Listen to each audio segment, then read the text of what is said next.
Hello जी, अस्सलाम वालेकुम। मैं ठावर फ्रेंड के साथ आप सब ठीक होंगे। पर आज मैं एक्शन देने वाला हूँ नेपाल से जो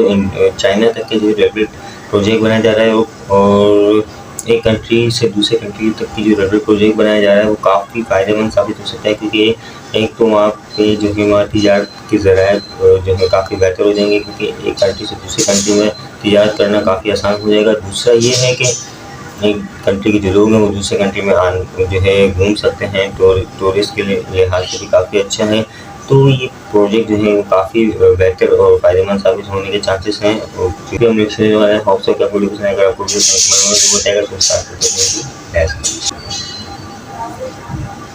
नमस्कार दोस्तों। हिमालय की गोद में बसा नेपाल, जहाँ पे कई अनोखी चीज़ें हैं, लेकिन जो नेपाल के पास कम है वो है पड़ोसी देश, जिसमें से सिर्फ चाइना और भारत ही नेपाल का पड़ोसी देश है। क्योंकि नेपाल के दोनों ही पड़ोसी देशों के बीच में काफ़ी ज़्यादा कंपटीशन भी है, जिसके चलते कहीं ना कहीं इसमें फ़ायदा होता है नेपाल को, लेकिन कभी कभी इसका नुकसान भी झेलना पड़ता है, जिसके चलते नेपाल चाइना से भी कॉपरेशन चाहता है और इंडिया से भी। और इसी बीच खबर देखने को मिली नेपाल चाइना रेलवे पर। चाइना ने कहा है कि वो इस साल सर्वे कराएगा कि ट्रेन का रूट क्या रहने वाला है और इस ट्रेन के डेवलपमेंट पर काम शुरू करेंगे। लेकिन सवाल ये भी है कि चाइना नेपाल तक रेलवे लाइन क्यों बिछाना चाहता है, जो कि सबसे ज़्यादा कठिन होगा रेलवे प्रोजेक्ट के तौर पर, और दुनिया में शायद कहीं नहीं हुआ होगा, क्योंकि इसको इस क्षेत्र से निकालना नेक्स्ट टू इम्पॉसिबल लगता है। लेकिन चाइना रेलवे टेक्नोलॉजीज़ में भी काफ़ी ज़्यादा आगे है, तो चाइना ये कर भी सकता है। तो इस रेलवे लाइन से चाइना का क्या फ़ायदा है, इसको लेकर बहुत सारी साइंटिफिक दिक्कतें सामने आने वाली हैं, और जो चाइना के लिए एकदम चैलेंज होगा अगर ये रेलवे लाइन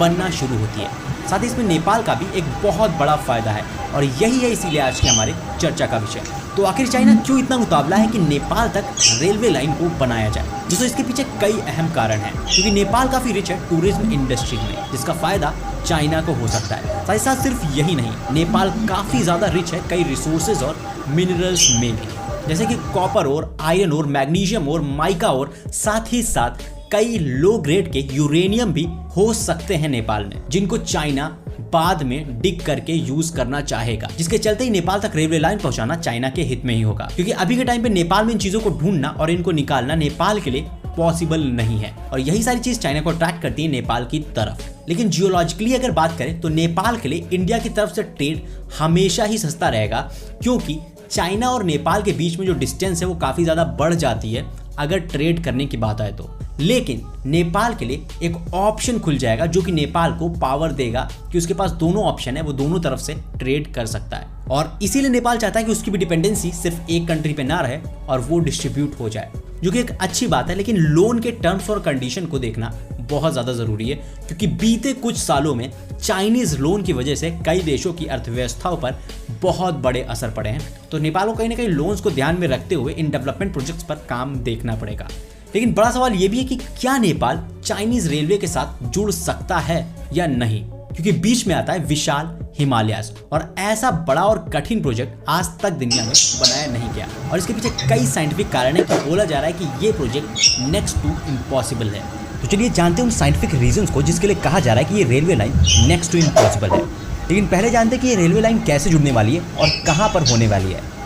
तो नेपाल और चाइना कुछ इस रेलवे रूट से एक दूसरे से जुड़ेंगे, जहां पर चाइना के तिब्बत के लहासा से लेकर सिगैस तक रेलवे लाइन बनी हुई है, लेकिन उसके बाद से काठमांडू तक रेलवे लाइन बननी है, और इन दोनों पॉइंट के बीच में स्ट्रेट लाइन की डिस्टेंस है करीबन 250 किलोमीटर से भी ज़्यादा। लेकिन जब इस रेलवे लाइन को बनाया जाएगा तो ये 500 किलोमीटर से भी ज़्यादा बन के तैयार होगी, क्योंकि इस रेलवे लाइन को मोड़ तोड़ के जाना पड़ेगा, क्योंकि स्ट्रेट लाइन में रेलवे लाइन नहीं बन सकती, और इसीलिए काफ़ी ज़्यादा कठिन भी हो जाता है। लेकिन चाइना की रेलवे कंस्ट्रक्शन मशीनरी काफ़ी ज़्यादा अच्छी है, तो ये कहा नहीं जा सकता कि चाइना इस रेलवे लाइन को बना नहीं सकता। कि वो ड्यूरेबल होगा या नहीं होगा, उसमें चैलेंज क्या रहने वाले, क्योंकि इन हिमालय के एल्टीट्यूड के बारे में तो दुनिया में सबको पता है कि ये सी लेवल से करीबन 7350 मीटर से भी ज़्यादा ऊंचाई पर है। तो उन्हीं के आसपास से इस रेलवे लाइन को ले जाना कठिन होगा और बहुत सारे चैलेंजेस को लेकर। तो चलिए जानते हैं उन प्रॉब्लम्स को और उन चैलेंजेस को जिसके लिए railway line next to impossible होने वाली है। जो सबसे पहली प्रॉब्लम है वो है जियोलॉजिकल प्रॉब्लम, यानी कि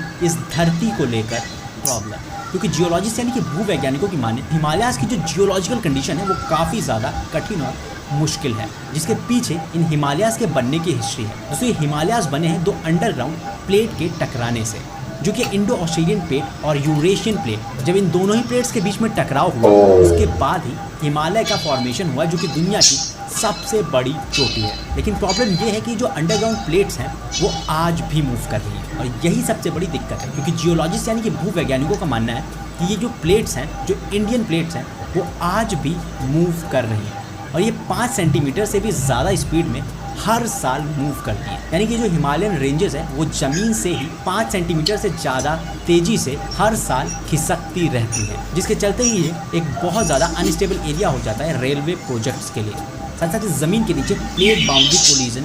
होता रहता है, जिसके चलते ही यहाँ पर हैवी कंस्ट्रक्शन करना काफ़ी ज़्यादा खतरनाक है। और सरल भाषा में बोले तो ये जो क्षेत्र है ये पूरा मूव करता रहता है, जिसके चलते ही यहाँ पर कंस्ट्रक्शन काफ़ी ज़्यादा टफ हो जाएगा, और इस कंस्ट्रक्शन की मजबूती पर भी असर पड़ सकते हैं, जिसके चलते हमने 2015 में भी नेपाल में एक बहुत बड़ा भूकंप देखा था, जो आज भी हम नहीं भूले। और करीबन जमीन खिसक जाती है तो काफी नुकसान साबित होगा, ब्रिज का निर्माण करना पड़ेगा और कई और चीज़ों का निर्माण करना पड़ेगा, और ये लैंड कहीं ना कहीं खिसकता है तो इन टनल्स, इन ब्रिजेस पर बहुत ज़्यादा असर पड़ सकता है, और यही सबसे बड़ी प्रॉब्लम है इस प्रोजेक्ट की। इसीलिए कहा जा रहा है कि एक नेक्स्ट टू इम्पॉसिबल प्रोजेक्ट हो सकता है चाइना, लेकिन इसको पॉसिबल भी बनाया जा सकता है एक स्मार्ट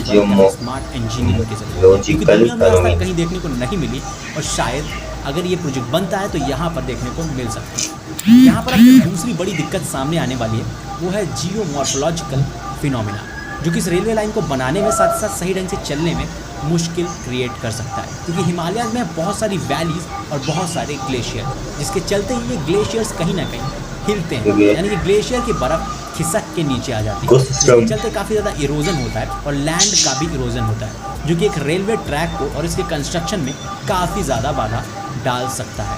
तीसरी दिक्कत है, लेकिन इसको हैंडल किया जा सकता है, वो है इकोसिस्टम से रिलेटेड प्रॉब्लम, क्योंकि पूरे हिमालयन रीजन में कई अलग तरह के बर्ड्स, कई अलग तरह के एनिमल देखने को मिलते हैं, जैसे कि snow leopard, red panda, brown bear और कई और यूनिक तरीके के जानवर देखने को मिलते हैं। और इंफ्रास्ट्रक्चर डेवलपमेंट को इन पहाड़ी एरिया में रहने वाले एनिमल्स पर असर पड़ सकता है, और इन पर असर कहीं ना कहीं नेपाल के टूरिज्म पर असर पड़ने के बराबर है। नेपाल जो है वो अपने ज़्यादातर नेचर के हवाले से जाना जाता है, क्योंकि वो बहुत ही नेचर से कंट्री है, जाना जाता है, नेचर के लिहाज से भी काफ़ी, जिसमें छिड़खानी करना नेपाल खुद नहीं चाहता। और चौथी बड़ी प्रॉब्लम आने वाली है इंजीनियरिंग से रिलेटेड, क्योंकि ये रूट अपने आप में काफ़ी ज़्यादा कठिन होगा, कई शार्प टर्न भी लेने पड़ेंगे, क्योंकि एक ट्रेन को सडनली मोड़ना काफ़ी ज़्यादा मुश्किल होता है, जिसके चलते इस प्रोजेक्ट में काफ़ी ज़्यादा मुश्किल है। तो ये अपने आप में एक चैलेंज रहेगा कि इसको लेकर क्या किया जा सकता है, और ये प्रोजेक्ट अगर सर्वे के बाद पास होता है तो कहीं ना कहीं ये सबसे बड़ा चैलेंज होगा कि इनको टर्न्स पे कैसे मोड़ा जाता है। तो इस रेलवे लाइन के बन जाने से नेपाल को टूरिज्म लेवल पर भी फ़ायदा होगा, क्योंकि चाइना में भी काफ़ी ज़्यादा टूरिस्ट आते हैं, चाइना के उस तिब्बत के पार्ट में जो कि लहासा का है, जहाँ पर बुद्धिज्म को लेकर काफ़ी ज़्यादा लोग आते हैं, काफ़ी ज़्यादा लोग आते हैं, तो उस रेलवे लाइन के लिए टूरिस्ट भी मूवमेंट कर सकते हैं दोनों ही देशों में। दूसरा बड़ा फ़ायदा ये होगा कि नेपाल की डिपेंडेंसी सिर्फ और सिर्फ इंडिया तक नहीं रह जाएगी, वो चाइना के साथ भी ट्रेड कर सकता है और बहुत सारी चीज़ें खरीद सकता है या फिर बेच सकता है, जो कि आसान होगा रेलवे के बन जाने के बाद। तो क्या इस रेलवे लाइन के बन जाने की वजह से इंडिया पर भी कुछ असर पड़ेगा? तो इसका आंसर है हाँ। ये एज सिंपल है कि अगर आज मैं एक बुक की दुकान खोलता हूँ और मेरे ही बाजू में कोई और अपनी दुकान खोल लेता है, तो कहीं ना कहीं मेरे कस्टमर डिस्ट्रीब्यूट हो जाएंगे, जिससे मुझे कम फ़ायदा होगा। फिर इंडिया में कुछ वैसा ही होगा, लेकिन फिर भी नेपाल और इंडिया के बीच ट्रेड है, नेपाल काफ़ी करीब है इंडिया के, इसलिए है तो काफ़ी अच्छा जो है ट्रेड करने के लिए काफ़ी आसान है, वो काफ़ी कम है। साथ ही साथ जो ट्रेन और जो जियोलॉजिकल एरिया पड़ता है वो काफ़ी ज़्यादा सरल है, जिसके चलते ट्रेड काफ़ी ज़्यादा सस्ता पड़ता है, जो कि चाइना के साथ जिंदगी कल्चर के लिहाज से भी दोनों जो है चाइना नेपाल के लिए चीज़ों में वो दोनों के कल्चर काफ़ी हद तक सेम भी सबसे है। कन्वीनियंट और फ़ायदेमंद ट्रेड होगा तो कहीं ना कहीं नेपाल को भारत से ही मिलेगा। साथ साथ कल्चरली भी देखें तो इंडिया और नेपाल के बीच में जो कल्चर है वो काफ़ी ज़्यादा सेम है, जिसके चलते दोनों ही देशों में काफ़ी ज़्यादा मूवमेंट भी होता है, और वो मूवमेंट कहीं ना कहीं दोनों ही देशों के लिए फ़ायदेमंद होता भी है, और उसको कभी भी कम नहीं किया जा सकता है। तो यही थी नेपाल और चाइना के बीच में बनने वाली रेलवे लाइन की कुछ प्रॉब्लम, जो ये काफ़ी ज़्यादा साइंटिफिक है। आपको क्या लगता है कि सर्वे के बाद क्या ये रेलवे लाइन बनना पॉसिबल है या नहीं? और अगर बनना पॉसिबल है तो आपको क्या लगता है कि इससे नेपाल को फ़ायदा होगा या नहीं? तो चलिए, नेपाल जो है चाइना तक जो है रेलवे ट्रैक बना रहा है, प्रोजेक्ट पे काम कर रहा है, वो काफ़ी फायदेमंद भी हो सकता है, क्योंकि जो है नेपाल का सिर्फ भारत के साथ अच्छे ताल्लुकात हैं, कि नेपाल जो है वो चाइना